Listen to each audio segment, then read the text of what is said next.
Selamat linguna latai, salam sahujud karendem melempang.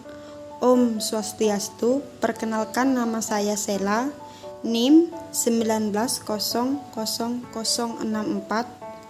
Prodi Pendidikan Agama Hindu, Fakultas Dharma Acarya, semester 3 kelas C. Di sini saya akan menyampaikan sedikit mengenai sejarah bahasa Kawi. Sebelum saya membahas apa itu sejarah bahasa Kawi, maka perlu kita untuk mengetahui tentang bahasa Kawi tersebut. Jadi, bahasa Kawi ini adalah suatu jenis bahasa yang pernah berkembang di Pulau Jawa pada zaman kerajaan-kerajaan Hindu-Buddha Nusantara dan dipakai dalam penulisan karya-karya sastra. Dalam tradisi Jawa, bahasa Kawi juga disebut dengan istilah bahasa Jawa Kuno. Sejarah bahasa Kawi. Sumber sejarah bahasa Kawi terutama berdasarkan piagam-piagam dan prasasti lama.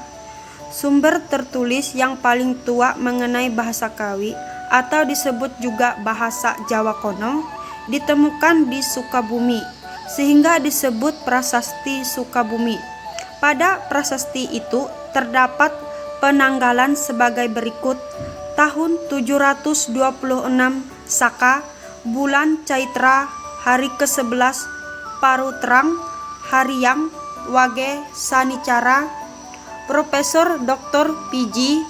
Juwet-Mulder menyimpulkan berdasarkan prasasti tersebut bahwa prasasti Sukabumi ditulis pada tanggal 25 Maret tahun 804 Masehi. Prasasti Sukabumi merupakan bagian yang pertama memakai bahasa Jawa kuno atau disebut Kawi. Dan sejak saat itu bahasa Jawa kuno dipakai dalam kebanyakan dokumen resmi. Berdasarkan hal itu, maka prasasti Sukabumi atau tanggal 25 Maret 804 dianggap sebagai tonggak yang mengawali sejarah bahasa Jawa kuno atau disebut bahasa Kawi. Bukti tertulis lainnya tentang sejarah bahasa Kawi adalah berupa naskah Candrakarana Profesor Dr. R.M.G.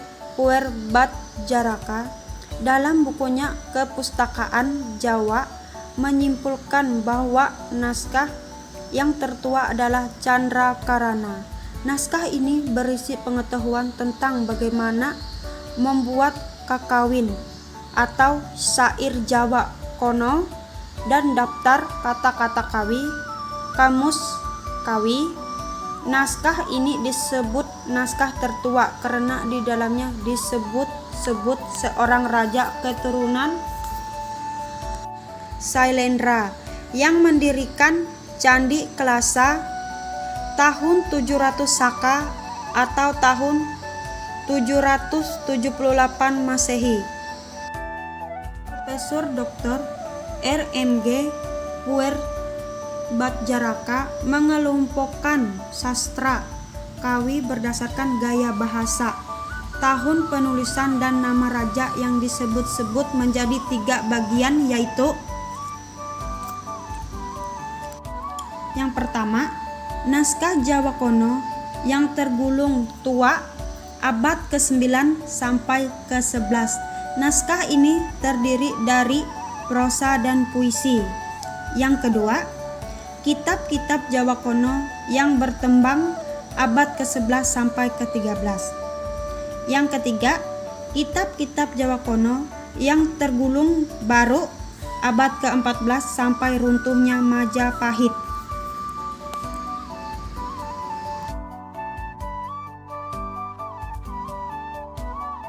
Menurut Wayan Simpen AB, dalam bukunya Riwayat Kesusastraan Jawa Kuno mengklasifikasikan kesusastraan Kawi atas 5 bagian sebagai berikut. 1. Zaman sebelum abad ke-9, zaman persejarahan sastra Kawi. Kehidupan bersastra pada zaman sebelum abad ke-9, diduga zaman kaya sastra Jawa kuno lisan, cerita-cerita diwariskan secara lisan. Yang kedua, zaman Mataram. Zaman ini mulai abad ke-9 sampai 10, yaitu zaman memerintahnya Empuk Sinduk tahun 925 sampai 962 Masehi di Mataram sampai zaman Raja Dharmawangsa Teguh tahun 991 sampai 1007 Masehi. Pada masa ini lahirnya karya sastra, prosa, dan Kakawi Ramayana. Ketiga, zaman Kediri. Dimulai dari bertahtanya Raja Kediri Prabu Airlangga sampai 1019 sampai 1049 Masehi, sampai masa pemerintah Raja Kartanegara sampai 1268 sampai 1292 Masehi di Singgasari. Karya sastra Kawi yang lahir pada masa ini adalah karya sastra yang tergolong bertembang. Yang keempat, zaman Majapahit I. Periode ini diawali sejak lahirnya Kerajaan Majapahit 1239 Masehi sampai kerajaan mencapai puncak keemasannya, yaitu masa bertahtanya Wayam Wuruk 1350 sampai 1389 Masehi. Karya sastra Kawi yang lahir pada masa ini adalah Brahmadapaura, Sutasoma, dan Pratjayahana. Yang kelima, zaman Majapahit kedua. Zaman ini mulai dari bertata Ramawardhana 1389 sampai 1482 Masehi, sampai runtuhnya Kerajaan Majapahit 1518 Masehi.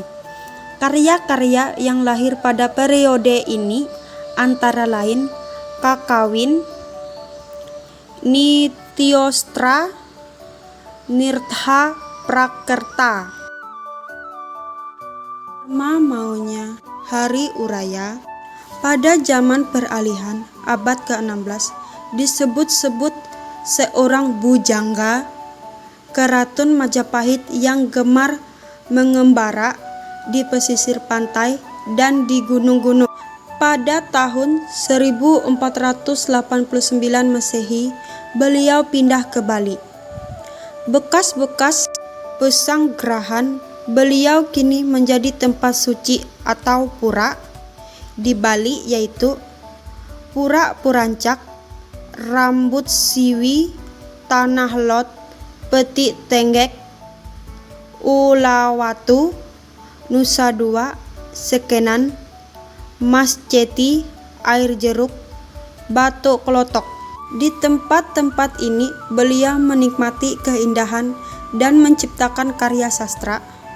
Karya sastra beliau antara lain Kidung Rasmi Sancaya, Edan Lalanggun, Kakawin Anyang, Nirtaha, Kakawin Maya Dawanantaka, Kakawin Nirta Prakerta, Nitisantra, Dharmasunya.